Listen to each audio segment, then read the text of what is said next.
सभी चालक भाइयों को मेरा नमस्कार। आज दोस्तों हम बहुत ही गंभीर मुद्दे पर बात करने वाले हैं सीएनजी ऑटो को लेकर।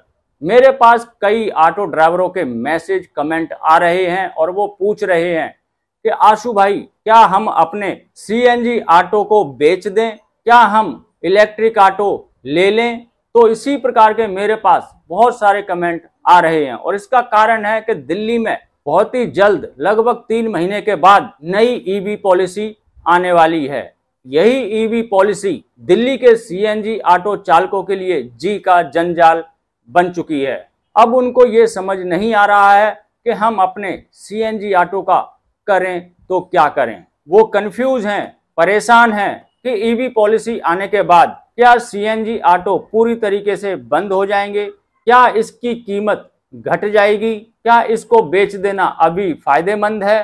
तो इस प्रकार के कई सारे सवाल ऑटो चालकों के मन में उठ रहे हैं। तो हम आज इसी टॉपिक पे बात करने वाले हैं कि सीएनजी ऑटो के साथ आखिर आपको क्या करना चाहिए।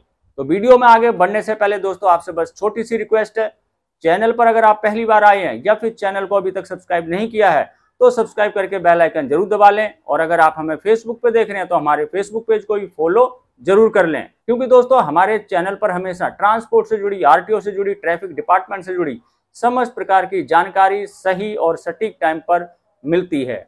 सबसे पहली बात तो ये, दिल्ली में ईवी पॉलिसी 3 महीने बाद आएगी और जिस प्रकार से आप लोगों ने, जितने भी चालक भाई हैं जो कमर्शियल वाहन चलाते हैं, पिछले दिनों इस ईवी पॉलिसी का जो कड़ा विरोध किया था और इस कड़े विरोध को देखते हुए दिल्ली सरकार ने इसे 3 महीने के लिए ठंडे बस्ते में डाल दिया। और आपके विरोध करने का मुख्य जो कारण था वो यही था कि इस ईवी पॉलिसी में ये प्रावधान रखा जा रहा था कि आपके 10 साल पुराने सीएनजी ऑटो को इलेक्ट्रिक में कन्वर्ट करना पड़ेगा या फिर कटवाकर इलेक्ट्रिक ऑटो लेना पड़ेगा। इसी का आपने पुरजोर तरीके से विरोध किया, जिसके कारण दिल्ली सरकार को मजबूरन इस ईवी पॉलिसी को 3 महीने के लिए ठंडे बस्ते में डाल दिया।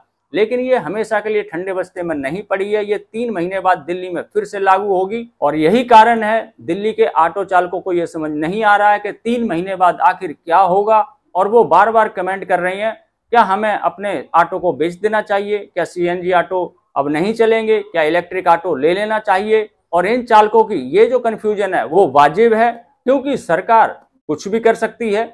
तो देखिए, इस पॉलिसी को ठंडे बस्ते में डालने का मुख्य कारण था आपका विरोध। आपके विरोध के कारण ही इस पॉलिसी को ठंडे बस्ते में डाला गया।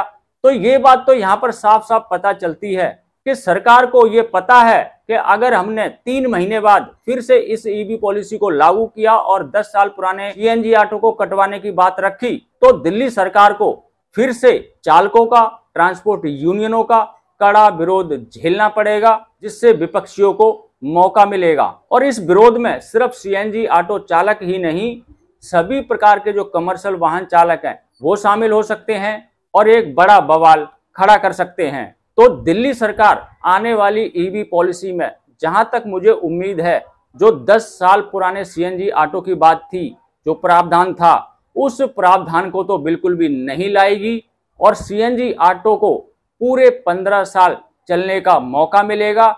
जैसे जैसे परमिट खत्म होते जाएंगे, यानी कि जिस गाड़ी को 15 साल होते जाएंगे उस गाड़ी को कटवाकर इलेक्ट्रिक गाड़ी दी जाएगी। यही प्रावधान दिल्ली सरकार आने वाली ईवी पॉलिसी में रख सकती है। 10 साल पुराना वाहन कटवाने वाला प्रावधान दिल्ली सरकार नहीं रखेगी। अगर रखेगी तो उसको कड़ा विरोध झेलना पड़ेगा।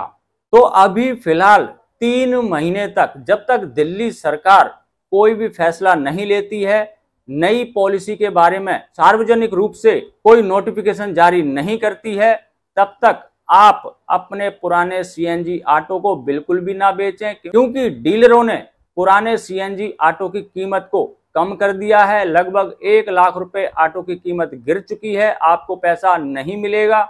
और हाँ, अगर आप इलेक्ट्रिक ऑटो को पसंद करते हैं तो आप इलेक्ट्रिक ऑटो ले सकते हैं। अभी फिलहाल सरकार आप पर किसी प्रकार का कोई दबाव नहीं बना रही है कि आपको इलेक्ट्रिक ऑटो लेना ही लेना है, आपकी मर्जी है। अभी अगर आप सीएनजी ऑटो को बेचते हैं तो आपके लिए घाटे का सौदा साबित होगा। और दूसरी बात मैं आपको बता दूं, अगर आप भविष्य में भी ऑटो चलाकर ही अपने परिवार का पालन पोषण करना चाहते हैं, तब तो आपको अपने ऑटो को बिल्कुल भी नहीं बेचना है। अगर आप ये सोच रहे होंगे कि हम इस सीएनजी ऑटो को बेच देंगे और जब दिल्ली सरकार नई ईवी पॉलिसी लागू करेगी तो दिल्ली सरकार नए फ्रेश परमिट खोलेगी, हम उसमें अप्लाई कर देंगे, वहां से हमें परमिट मिल जाएगा, तो ये आपकी सोच बिल्कुल गलत है। दिल्ली सरकार परमिट खोलेगी या नहीं खोलेगी ये अभी कंफर्म नहीं है, ना ही दिल्ली सरकार ने ऐसे कोई संकेत दिए हैं।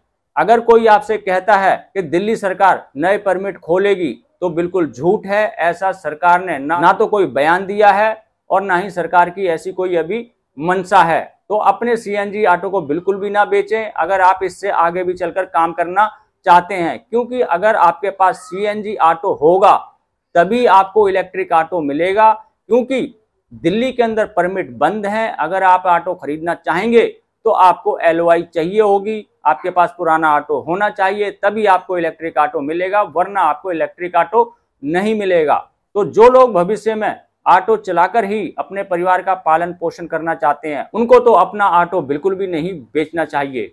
और जैसा कि दिल्ली की माननीय मुख्यमंत्री कह चुकी हैं कि 2027 तक दिल्ली का पब्लिक ट्रांसपोर्ट पूरी तरीके से 100% इलेक्ट्रिक कर देंगे, तो ये एक साथ नहीं होगा, क्योंकि अगर एक साथ करेंगे तो दिल्ली सरकार को बहुत बड़ा इंफ्रास्ट्रक्चर खड़ा करना पड़ेगा जिसमें करोड़ों रुपए की लागत आएगी। दिल्ली सरकार, जहां तक मुझे उम्मीद है, चरणबद्ध तरीके से धीरे धीरे करके सभी वाहनों को इलेक्ट्रिक में तब्दील करेगी और यही फैसला सरकार के लिए अच्छा भी होगा। तो दोस्तों, मैंने आपको बता दिया आपको अपने सीएनजी ऑटो के साथ क्या करना है, अब फैसला आपका है। अगर मेरे द्वारा दी गई जानकारी आपको अच्छी लगी हो तो लाइक कर देना, चैनल को सब्सक्राइब नहीं किया तो सब्सक्राइब कर देना। तो मिलेंगे फिर किसी और जानकारी से भरपूर वीडियो में, तब तक के लिए जय हिंद, वंदे मातरम।